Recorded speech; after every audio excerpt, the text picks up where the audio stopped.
corrupt schools, I condemn. I want peace for my children when they're in school.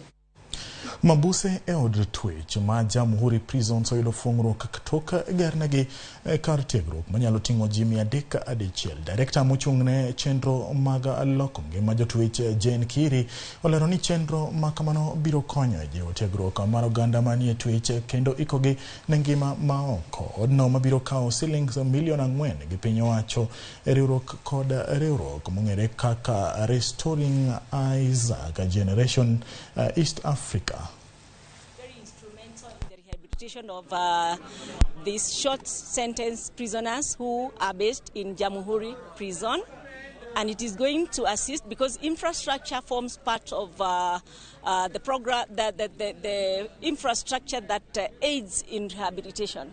Because without it, we would not have somewhere where they can worship, we would not have somewhere where we can have educational programs, and other programs that aid them in their rehabilitation and reformation process. We are building a hall because we realized that the inmates here did not have a place where they can sit, where they can have a church service, but also it will be a hall where they can be even having some of their court proceedings.